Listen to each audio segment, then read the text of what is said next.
فيا خسارة نفس في تجارتها لم تشتري الدين بالدنيا ولم تسومي ومن يبيع عاجلا منه بعاجله بالله الغبن في بيع وفي سلام نأتي ذنبا فمعدي بملتقط من النبي ولا حمل بمنصرين فإن لي ذمة منه بتسمية محمدا وهو أوفى الخلق الذمام إن لم يكن في معادي أخذا بيدي فضلا وإلا فقل يا زلة القدى حاشاه أن يحرم الرجم كارمه أو يرجع الجار منه غير محتر ومنذ ألزمت أفكاري مدائحا وجدته لخلاصي خير ملتز ولن يفوت الغنى منه يدان تري إن الحياة ينبت الأزهار في الكتاب ولم أريد زهرة الدنيا التي اقتطفت يد زهير بما أثنى على هريم مولاي صل وسلم دائما أبدا على حبيبك خير خلق كلهم مولاي صل وسلم دائما أبدا على البشير وأهل البيت كلهم مولاي صل وسلم دائما أبدا على المحبين للدار كلهم. الصلاة على النبي والسلام على الرسول الشفيع الأبطاحي ومحمد عربي يا أكرم الخلق مالي من ألوذ به سواك عند حلول الحديث العميم ولن يضيق رسول الله جاهك بي إذا الكريم تجلى باسم منتقم فإن من جودك الدنيا وضرتها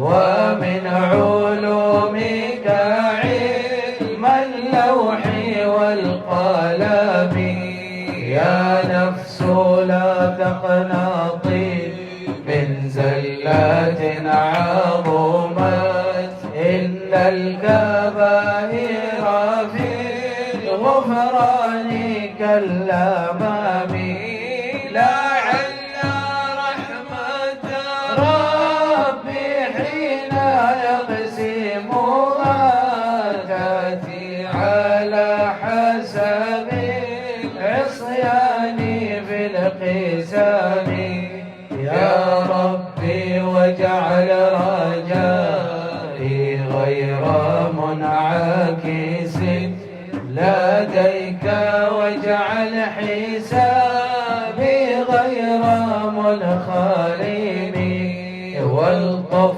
بعبدك في الدارين له صبرا متى تدعوه الأهوال ينهزمي وأذن لسحب صلاة منك دائمة على النبي بمنهل ومنسل منسجم ما رنحت عذبات البري ريح صبا وأطراب العيسى حاد العيس بالنغم ثم الرضا عن أبي بكر وعن عمر وعن علي وعن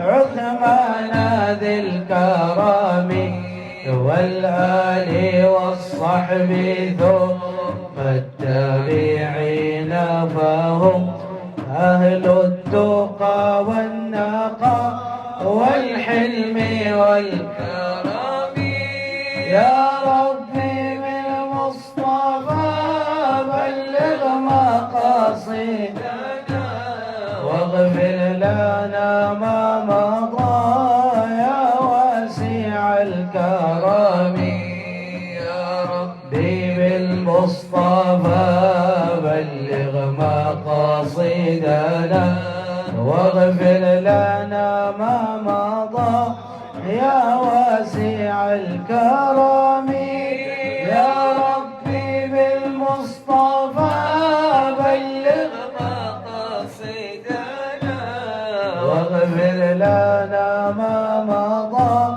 يا واسع الكرم واغفر إلهي لكل المسلمين بما يتلوه في المسجد الأقصى وفي الحرم بجاه من بيته في طيبات حرام واسمه قسم من أعظم القسم وهذه برهة المختار قد ختمت والحمد لله في بدء وفي ختم أبياتها قد أتت 60 مع 100 فرج بها كربنا يا واسع الكرم فرج بها كربنا يا واسع الكرم واحفظ بها شيخنا يا واسع الكرم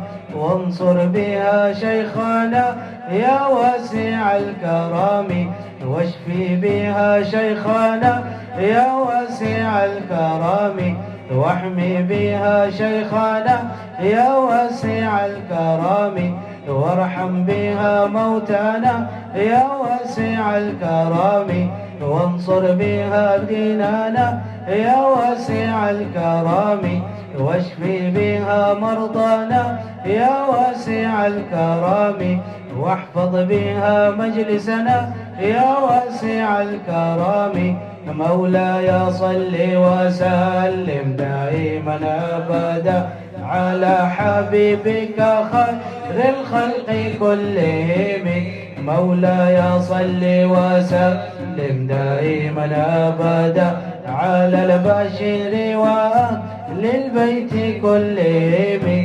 مولاي صل وسلم دائما ابدا على المحبين للمختار كلهم اللهم صل وسلم وبارك عليه وعلى آله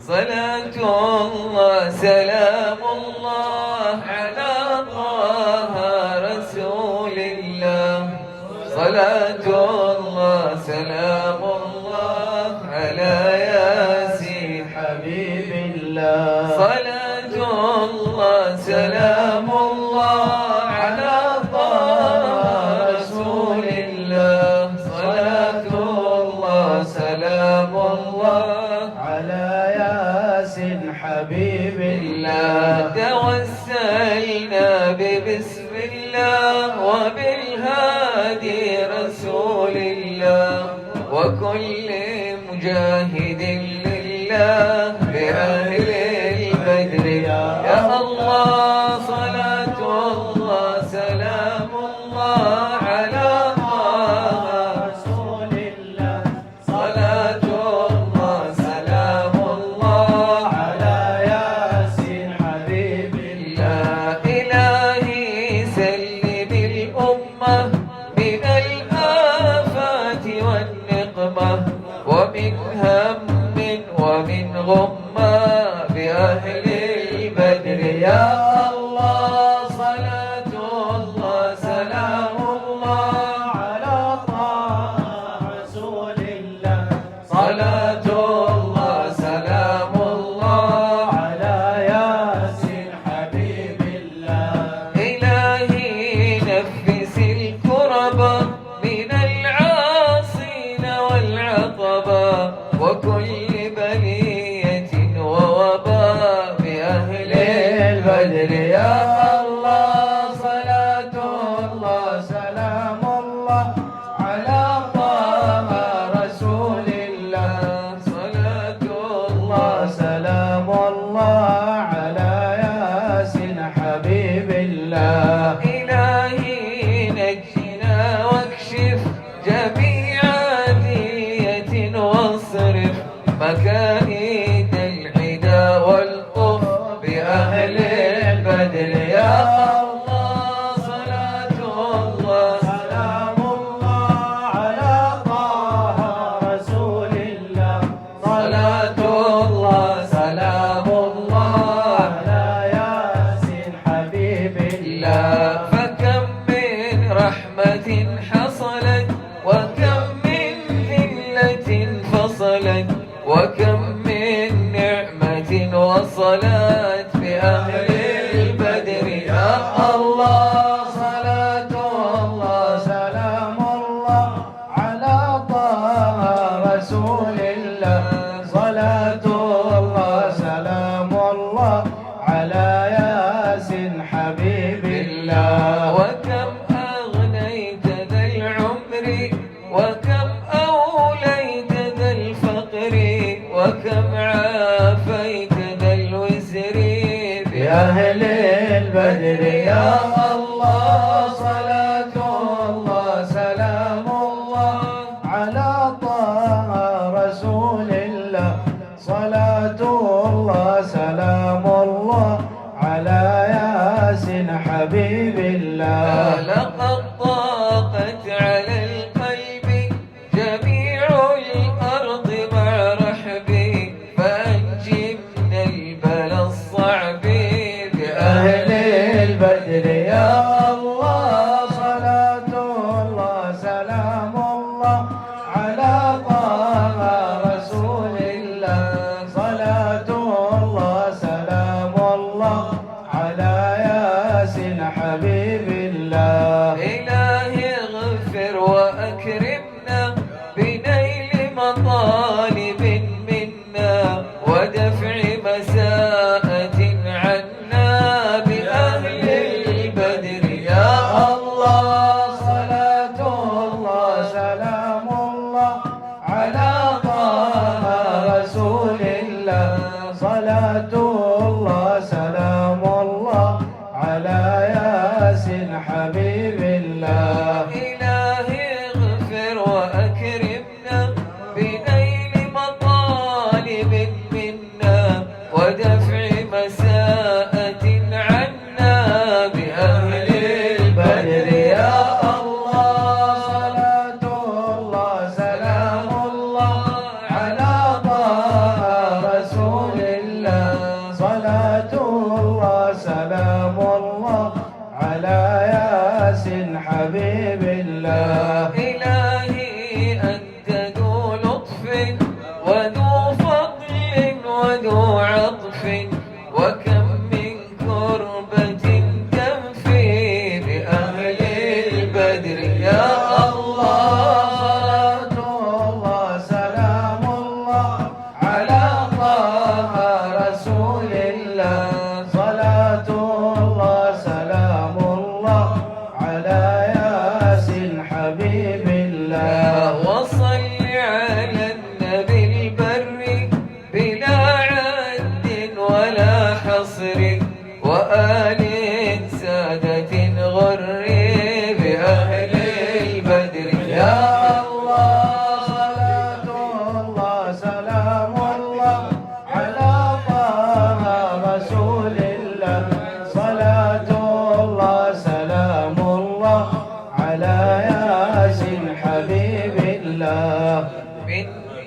طيبة أشرقت بالليل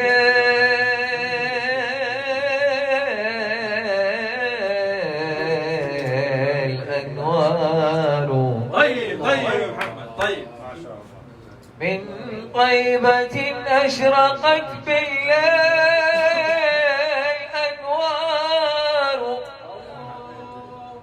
ولاح منها لأهل الركب أسرار.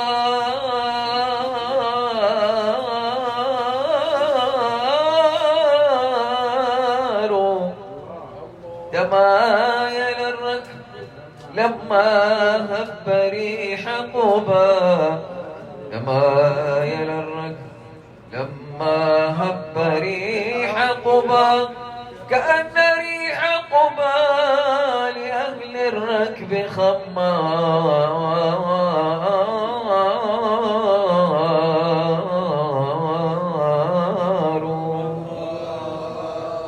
يا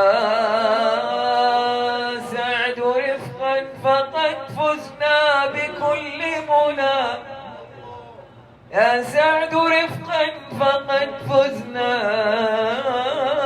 بكل منى. هذا حماهم، هذا حماهم، وهذا الربع والدار.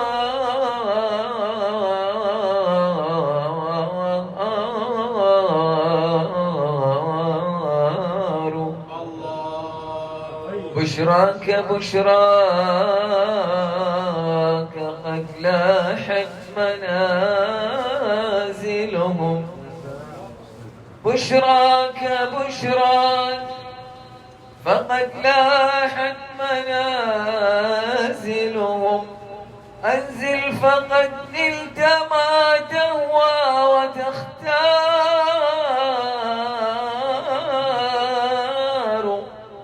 بشراك بشراك قد لاحت منازلهم.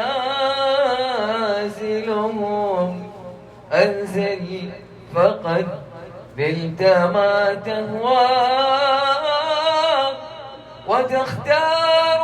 بادر وسلم على أنوار روضته، العزم سيف فلا تشغلك عذار. هذا الحبيب، هذا الحبيب، هذا الحبيب الذي أدناه خالقه ليلا وقد ضربت للناس أستار. هذه الديار التي يحمى النزيل بها، نعم الديار،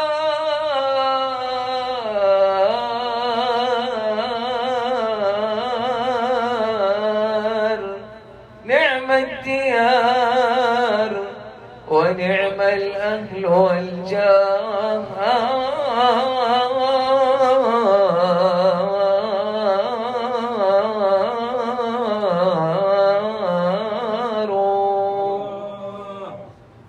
يا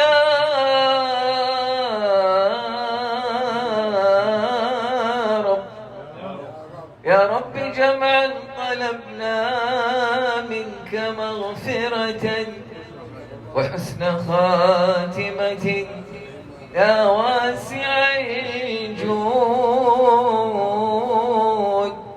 والكرم، يا إمام الرسل، يا سندي، يا سندي، أنت باب الله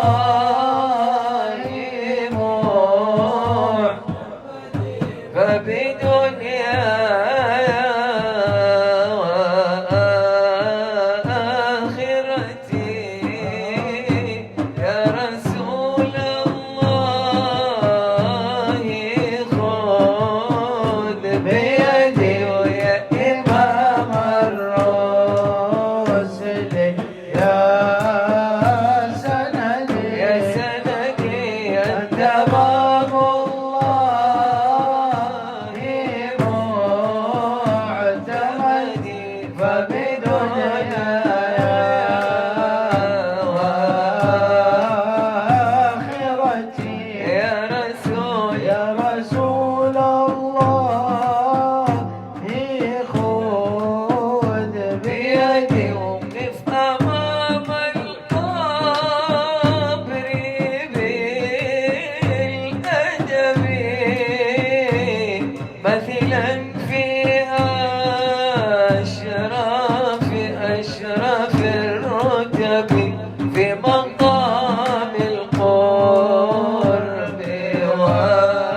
أنا جار الحبابة جئتكم يا أهل الطابة. أنا جار الحبابة جئتكم يا أهل الطابة من عند أم البتول وآل بيت الرسول. من عند أم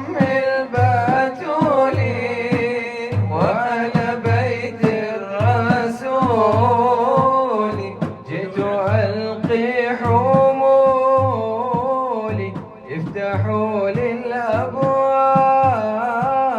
أهل الصفا والمصلى والحجون والمعنى والحجون وما آلاها حملوني الجواب. أنا جار الحبابة جئتكم يا أهل الطابة.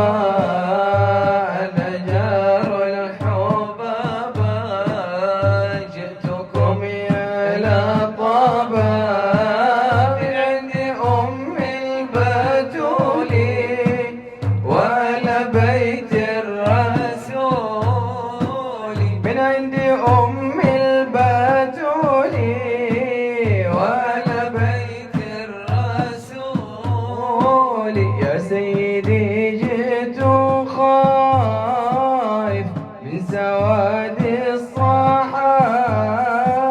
يا سيدي جئت خايف من سواد الصحائف. لكني في القلب عارف الدعوة عندك مجابة. لكني في القلب عارف الدعوة عندك مجابة. أنا جار الحبابة جئتكم يا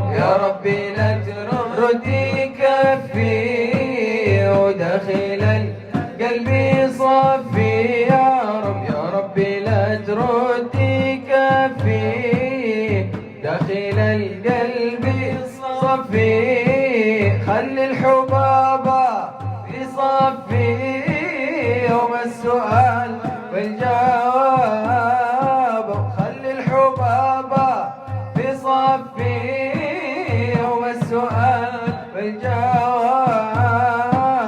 خلي الحباب في صفي يوم السؤال والجواب.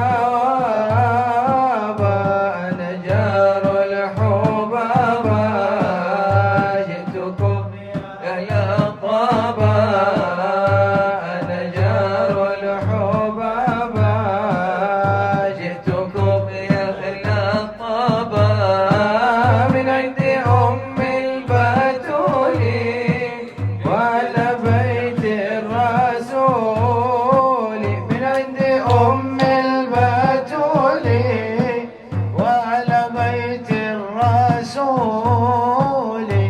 إنا توسل بالحباب والبتول المستطابة، والنبي ثم الصحابة، فعسى دعوى مجابة.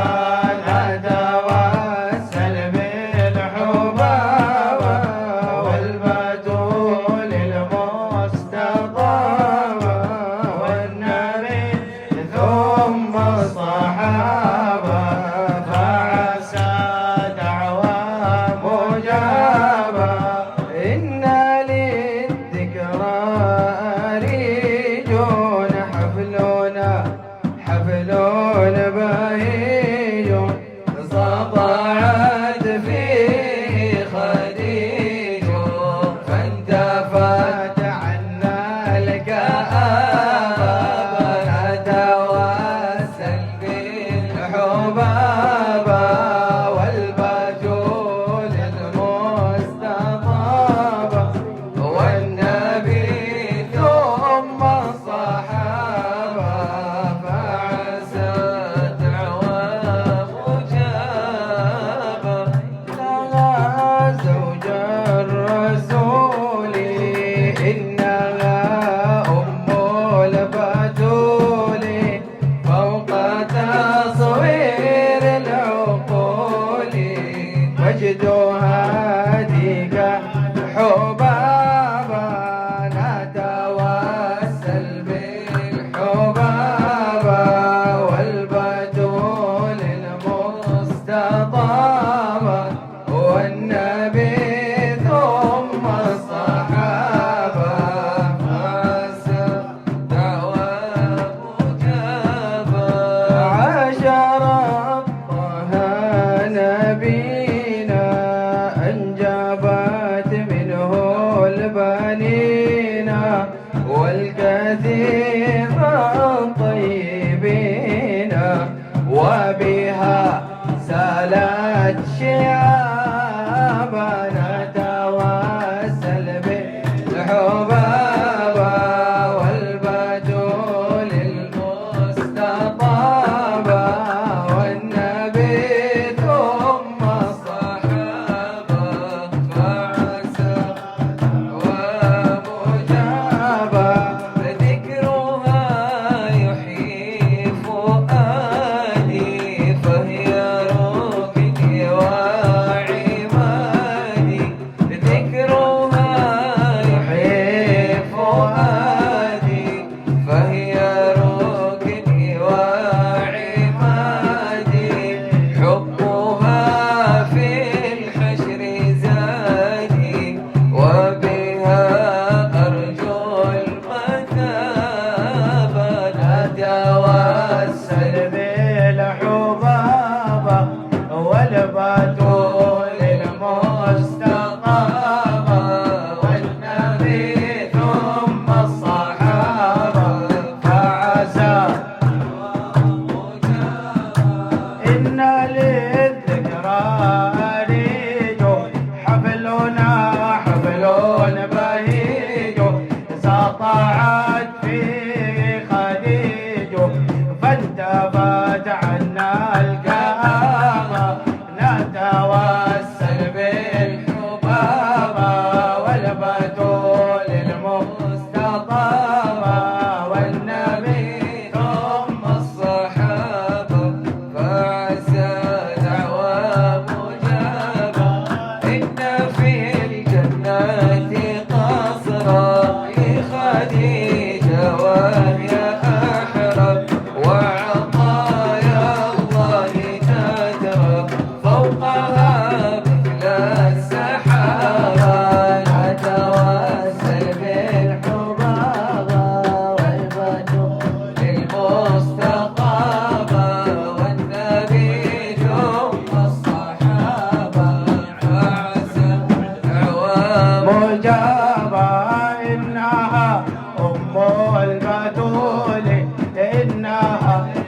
الرسول فوق تصوير العقول مجدها فيك الحبابة نتوسل بالحبابة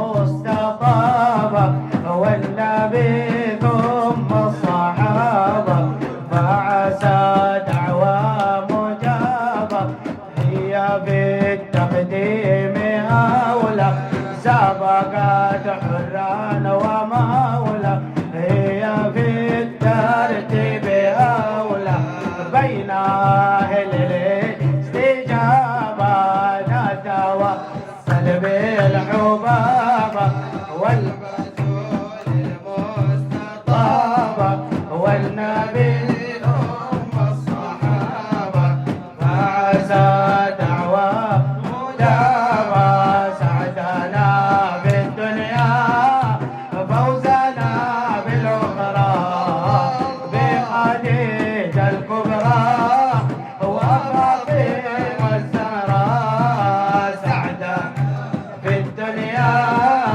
فوزنا بالأخرى بخديجة الكبرى وفاطمة الزهراء بخديجة أمي بتجل همي أجزلي قسمي كيف بأدرى سعدنا في الدنيا فوزنا في الأخرى بخديجة الكبرى وفاطمة الزهراء واهتفي بالزهراء التي تعالت فجرا وتجلت قمرا إنها بأدرى سعدنا في الدنيا فوزنا في الأخرى بغدير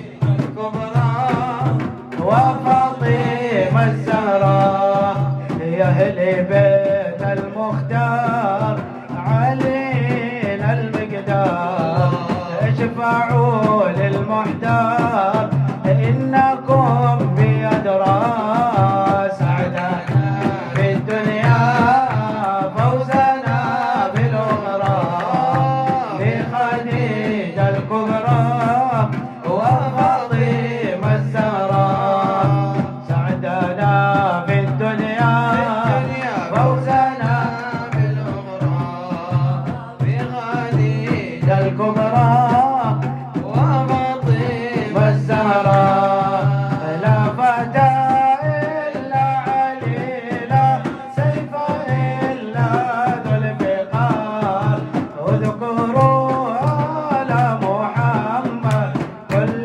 ليل ونهار لا فتى إلا علي لا سيف إلا ذو الفقار اذكروا على محمد كل ليل ونهار إن للعلم مدينة اسمها طه الرسول بابها الكرر حيدر بابها سر الوصول لا فتى إلا علي لا سيف إلا ذو الفقار اذكروا على محمد كل ليل ونهار واذكروا فاتي محمد واذكروا بحر البحور أرعب الكفر بخيبر سائلا بالفقار لا فتى إلا علي لا سيف إلا ذو الفقار اذكروا على محمد كل ليل ونهار يا سيدنا الحسن يا بحر المنان يا سيدنا الحسن يا بحر المنان يا ابن المصطفى كل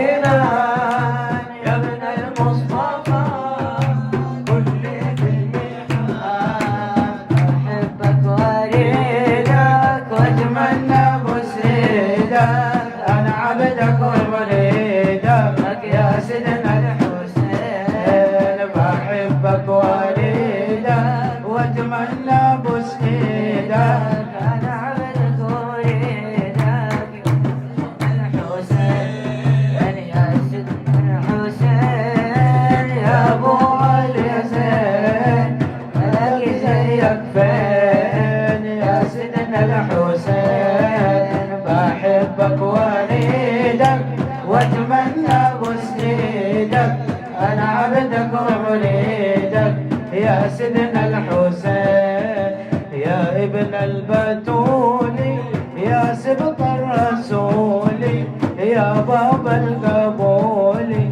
يا سيدنا الحسين بحبك واريدك واتمنى بسيدك انا عبدك ومريدك يا سيدنا الحسين يا سيدنا الحسين يا ابو علي زين يا سيدنا الحسين يا ابو علي زين اهلي زيك فين يا سيدنا الحسين بحبك واريدك واتمنى بسيدك انا عبدك ومريدك يا سيدنا الحسين يا سيدي حمزه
الكبر حتى الكبار ودامني حتى الكبر حتى الكبار ودامني حتى الكبر حتى الكبار راشد رضاكم رضاكم راشد رضاكم رضاكم على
يا الله في الليل أظلم شيل الله.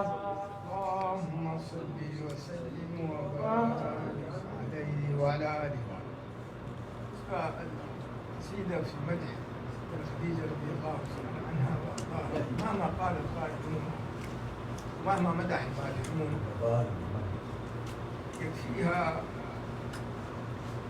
فخرا بأنها المرأة الوحيدة في الدنيا كلها سواء من أول إلى آخر، هي المرأة الوحيدة التي سلم عليها الله جل جلاله حين جاء سيدنا جبريل سيدنا المصطفى صلى الله عليه وسلم قال له هذه خديجة بلغها من الله السلام رضي الله تعالى عنها. الله عز وجل. بسم الله الرحمن الرحيم. الجنة ونعيمها سعد لمن يصلي ويسلم ويبارك عليه. اللهم صل وسلم وبارك عليه وعلى آله. ابتدئ الإملاء باسم الذات العلية مستدرا فيض البركات على ما أناله وأولاه، وأثني بحمد موالده سائغة هنية منتضيا من الشكر الجميل مطاياه، وأصلي وأسلم على النور الموصوف بالتقدم والأولية المنتقل في الغرر الكريمة والجباه، وأستمنح الله تعالى رضوان يخص العترة الطاهرة النبوية ويعم الصحابة والأتباع ومن والاه، وأستنجد به هداية لسلوك السبل الواضحة الجلية وحفظا من الغواية في خطط الخطأ وخطاه، وأنشر من قصة المولد النبوي الشريف برودا حسانا عبقرية ناظما من النسب الشريف عقدا تتحلى المسامع بحلاه، وأستعين بحول الله تعالى وقوته القوية فإنه لا حول ولا قوة إلا بالله. عطر اللهم قبره الشريف بعرف شديد من صلاة وتسليم. اللهم صل وسلم وبارك عليه وعلى آله. بعد فأقول هو سيدنا محمد بن عبد الله بن عبد المطلب واسمه شيبة الحمد، حمدت خصاله السنية، ابن هاشم واسمه عمرو، ابن عبد مناف واسمه المغيرة، الذي ينتمى الارتقاء لعلياه، ابن قصي واسمه مجمع، سمي بقصي لتقاصيه في بلاد قضاعة القصية، إلى أن أعاده الله تعالى إلى الحرم المحترم فحمى حماه، ابن كلاب واسمه حكيم، ابن مرة بن كعب بن لؤي بن غالب بن فهد واسمه قريش، وإليه تنسب البطون القرشية، وما فوقه كناني كما جنح إليه الكثير وارتضاه، ابن مالك بن نضر بن كنانة بن خزيمة بن مدركة بن الياس، وهو أول من أهدى البذل إلى الرحاب الحرمية، وسمع في صلبه النبي صلى الله تعالى عليه وسلم ذكر الله تعالى ولباه، ابن مضر بن نزار بن معد بن عدنان، وهذا سلك نظمت فرائده بنان السنة السنية، ورفعه إلى الخليل إبراهيم أمسك عنه الشارع وأباه، وعدنان بلا ريب عند ذوي العلوم النسبية إلى الذبيح إسماعيل نسبته ومنتماه ومنتهى، فأعظم به من عقد تألفت كواكبه الدرية، وكيف لا، والسيد الأكرم صلى الله تعالى عليه وسلم واسطته المنتقى، نسب تحسب العلا بحلاه قلدتها نجومها الجوزاء، حبذا عبد سؤدد وفخار أنت فيه اليتيمة العصماء، وأكرم به من نسب طهره الله تعالى من سفاح الجاهلية. أورد الزين العراقي والده في موالد الهني ورواه، حفظ الإله كرامة لمحمد آباه الأمجاد صونا لاسمه، تركوا السفاح فلم يصبهم عاره من آدم وإلى أبيه أمه صلى الله سرعة سرى نور النبوة في أسارير غررهم البهية، وبدر بدره في جبين جده عبد المطلب وابنه عبد الله. عطر اللهم قبره الشريف في شديد من صلاة وتسليم. اللهم صل وسلم وبارك عليه وعلى آله. ولما أراد الله تعالى إبراز حقيقته المحمدية وإظهاره جسما وروحا بصورته ومعناه، نقله إلى مقره من صدفة آمنة الزهرية، وخصها القريب المجيب بأن تكون أما لمصطفى، ونودي في السماوات والأرض بحملها لأنواره الذاتية، وصبا كل صب لهبوب نسيم صبا، وكسيت الأرض بعد طول جدبها من النبات حللا سندسية، وأينعت الثمار، وأدنى الشجر للجاني جناب، ونطقت بحمله كل دابة لقريش بفصاح الألسن العربية، وخرت الأسرة والأصنام على الوجوه والأفواه، وتباشرت وحوش المشارق والمغارب ودوابها البحرية، واحتست العوالم من السرور كأس حمية، وبشرت الجن بإظلال زمنه، وانتهكت الكهانة وروهبت الرهبانية، ولهج بخبره كل حبر خبير وفي حلا حسنه. وأوتيت أمه في المنام فقيل لها إنك قد حملت بسيد العالمين وخير البرية، وسميه إذا وضعته محمدا لأنه ستحمد عقباه. عطر اللهم روضه الشريف بعرف شديد من صلاة وتسليم. اللهم صل وسلم وبارك عليه وعلى آله. اللهم صل وسلم وبارك عليه وعلى آله. ولما تم من حمله شهران على مشهور الأقوال المروية، توفي بالمدينة المنورة أبوه عبد الله، وكان قد اجتاز بأخواله بني عدي من الطائفة النجارية. بني النجار في الحقيقة هم أخوال المطلب، أخوال بني عدي من قريش. وسبب تسمية سيد عبد المطلب قصة غريبة جدا. كان المطلب هو عم شيبة، أخوه هاشم وأخوه المطلب، وقريش كانت في أشكالهم جمال، لكن شيبة كان في يعني لم يكن مثلهم في الجمال. فطبعا لما توفي هاشم وشيبة طفل صغير، فاستأذنت أهله المطلب أن تعود إلى أهلها، فأذنوا لها وأخذت مع ابنها شيبة، وتربى في المدينة في بني النجار. وكان يسابق طبعا كعادة الصبيان، كان يسابق الصبيان وكان يسبقهم، وكان ينتسب إلى أخواله إنه هو من بني النجار. وكان هناك رجل من بني النجار صديق للمطلب لعم شيبة، فجاء في الحج وقال الحق ابن أخيك بك فإنه لا يعرف أهله. يعني شيبة لا يعرف هو من ذرية من، لا يعرف أنهم قريش، ينتسب إلى بني النجار. فذهب المطلب إلى يثرب واستأذن أخواله وأتى به إلى مكة. طبعا لعدم بلوغ جمال أهله، فقالوا اشترى المطلب عبدا، فسمي بعبد المطلب.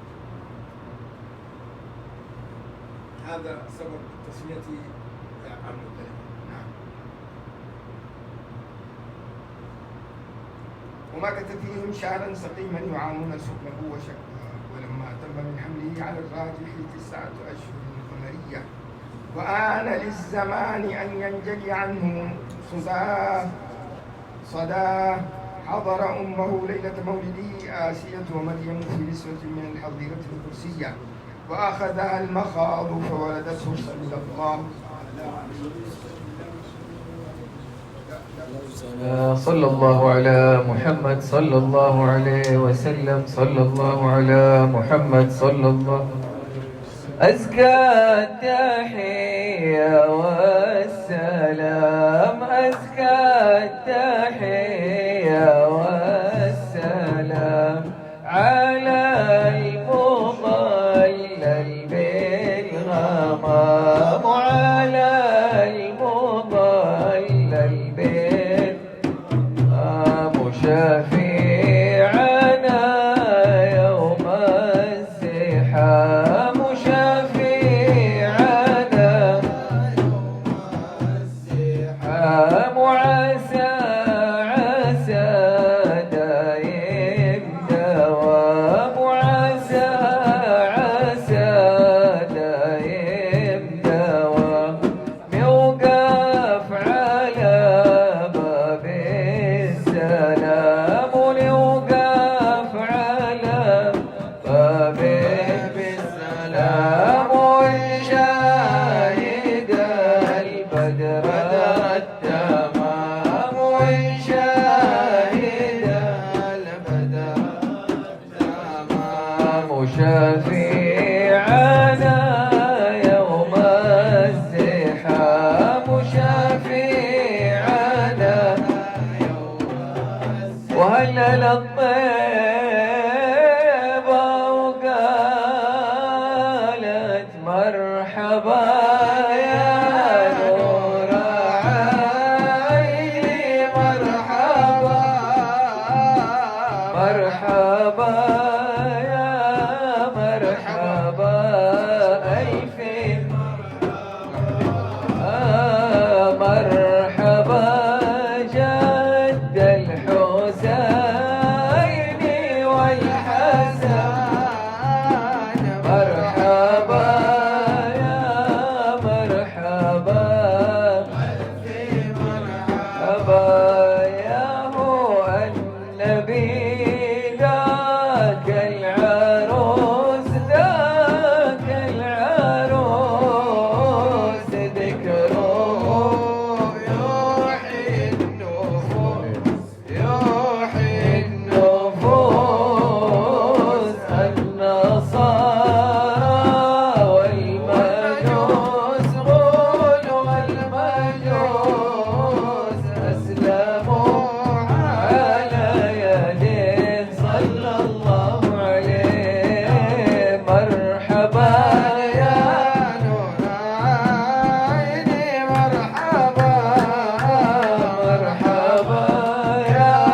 نبي سلام عليك، يا رسول سلام الله، يا حبيب سلام عليك، صلوات الله عليك.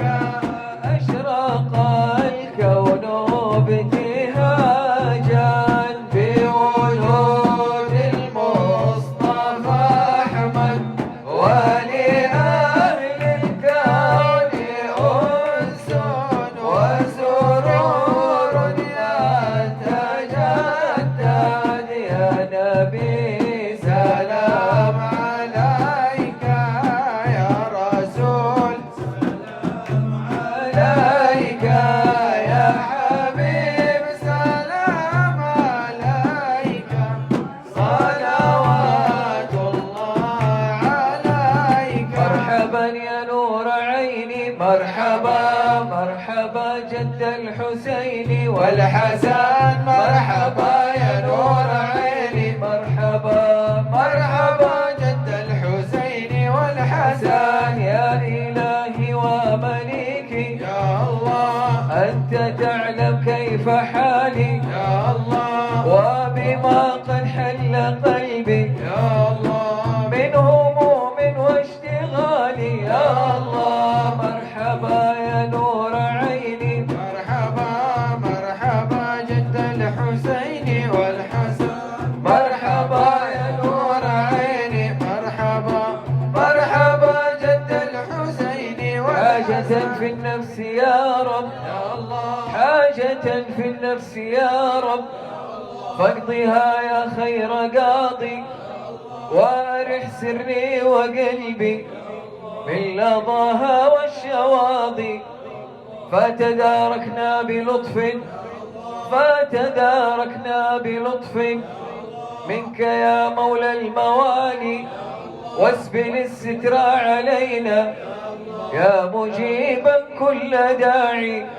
واكرم الأرواح منا، واكرم الأرواح منا بلقاء خير الأنام، وابلغ المختار عنا من صلاة وسلام. اللهم صل وسلم وبارك على سيدنا صلاة أهل السماوات والأرضين، واجر يا رب في أمورنا والمسلمين، وأرنا سر جميل صنعك فيما نرجوه منك يا رب العالمين. عاملنا بإحسانك، تدركنا بلطفك وامتنانك، أصلح أولادنا وبناتنا، واكفهم الفتن ما ظهر منها ما بطن. عاملنا بإحسانك يا صاحب الأمر والتدبير.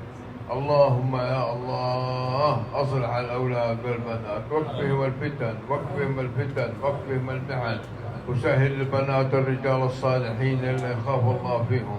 واجعل هذا المجلس عامرا بالخيرات والبركات، واجعله فينا وفي ذريتنا إلى قيام الساعة يا رب العالمين. واجعل هذه الدار عامرة بالخيرات والبركات، وارحم الأموات والأحياء، واجعلهم في خير ولطف وعافية. اجعله حج نجا يا رب، وسلم الحجاج والمعتمرين وردهم سالمين غانمين.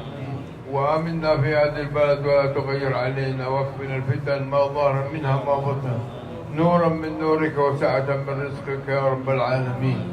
يا رب الطفنا فيما جرت به المقادير، يا رب عاملنا بإحسانك، يا رب تداركنا بلطفك وامتنانك، يا رب اجبر بخاطر الحجاج، يا رب وجاءوك قاصدين فلا تردهم خائبين. اجبر بخاطرهم يا صاحب الامر والتدبير، وفقهم وهيئ لهم من يخدمهم لاداء مناسكهم يا رب العالمين في لطف وعافيه يا صاحب الامر والتدبير. ارزقنا كمال المتابعه لسيدنا رسول الله ظاهرا وباطنا يا رب العالمين. وصلى الله على سيدنا محمد وعلى اله وصحبه وسلم باسرار الفاتحه.